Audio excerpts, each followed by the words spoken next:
discrimination. They want the black left to acknowledge and join with them. So that's all I'm saying. But if I'm wrong about the percentage, it's fine. Tweak the number however you work. The political reality and the racial reality is the same. All right, let's try to just 1 or 2 sentence responses. And we're going to try to run through as many. What is the social political end game of claiming FBA? Foundational Black America. Tariq Nasheed's new cult. Secular cult. Who's going to answer that one? I'll say the social political end game is I call that prosperity politics. They want to use the suffering of African people to integrate Black people into the economy so that Black people can have a greater percentage of the spoils of empire. It's a movement to give Black people a greater access to material spoils of empire. And in exchange for greater access to the material spoils of empire, a check, more money, more ability to buy shit that the empire provides. In exchange for that, Black people will embrace the white empire and support white America's interest against all other populations, including those of Caribbean and African people and other members of the African diaspora. That's the end game. I have to agree. It seems, whether FBA or ADOS, it seems like a delusional fantasy in which they become, literally, I'm using their own words, they become made white. And I guess they act as either proxies or become just like any other high white class in the United States. If that's the case, again, a delusional fantasy, then how are they any different in terms of an enemy from the actual controllers of the levers of power in the United States or Europe or anywhere else? If you wish to become the oppressor, yes. I mean, the end game for you isn't going to be good if you are siding with them. That's what you seem to be doing. Is that what you want? Because it's clear that won't end well for them. Even again, a delusional fantasy, because that's seem to be trying to work toward. They want to just be them.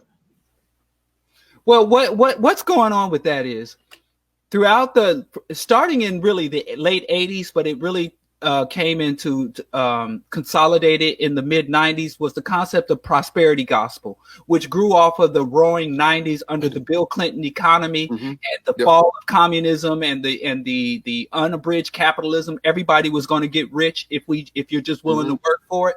That provoked a prosperity gospel. If you just follow and submit to God, God will make you rich.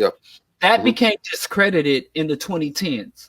The prosperity gospel just got discredited, but the desire for prosperity didn't go anywhere. So prosperity gospel morphed into prosperity politics. So prosperity politics was any political figure or any political movement that could promise you the same thing that prosperity gospel was going to give us. All of a sudden had literally millions of followers ready and ripe to receive that message. So they went from saying God will bless you with millions of dollars to the government will grant you millions of dollars for servitude to the government as opposed to submission to God. That's all that is. It's a petty hustle. And I hope before it does too much damage, it will fall by the wayside or go into the trash can of history, just like prosperity gospel is doing. Yeah, I have to agree. I mean, anytime I see this ideology, I have to just ask pointed questions and challenge it, because it is incredibly damaging. But it's also fantastical in insofar as it doesn't require much work. I think that's the other thing that makes it really attractive. And I can name a few other interesting movements or memes in Black community online that I find really problematic.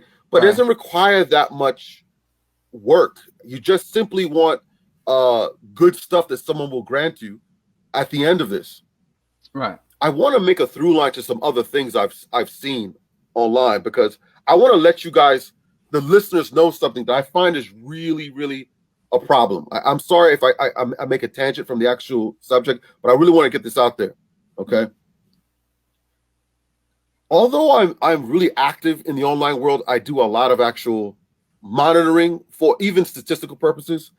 I don't run my own online show. I have a brother who does. I listen to his work. I listen to y'all. I love a few other people. But I'm particularly concerned with the level of interest in this is not Diallo at all. I'll tell you that right now. But there's a lot of interest in pathological discussion within a lot of these online organs, and I want to show you how far that reach is reached.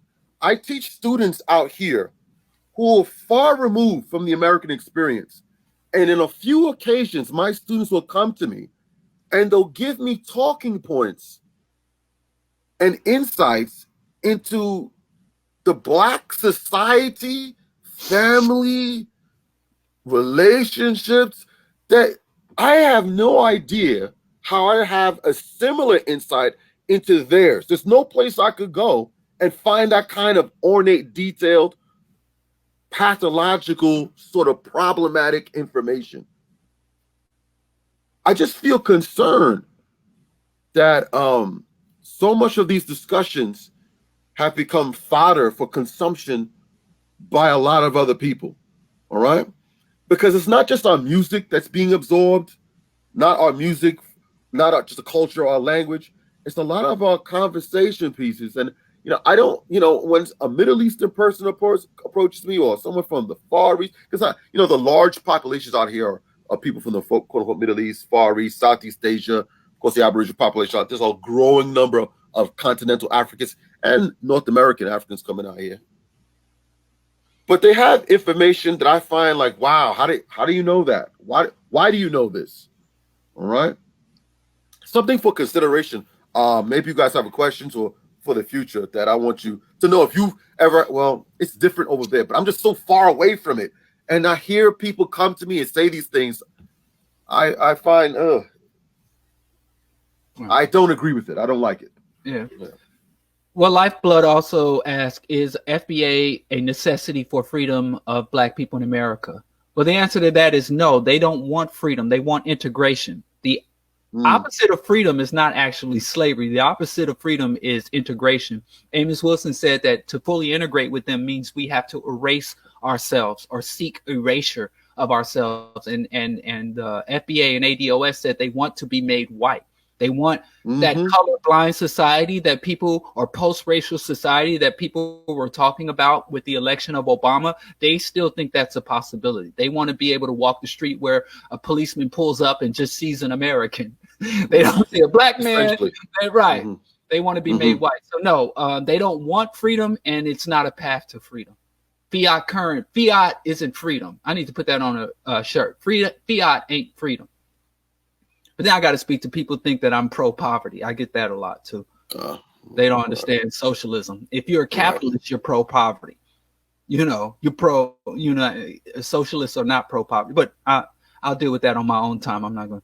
Okay, we're going to try to rapid fire these. We're doing a horrible job at this rapid fire thing. I just want you to know.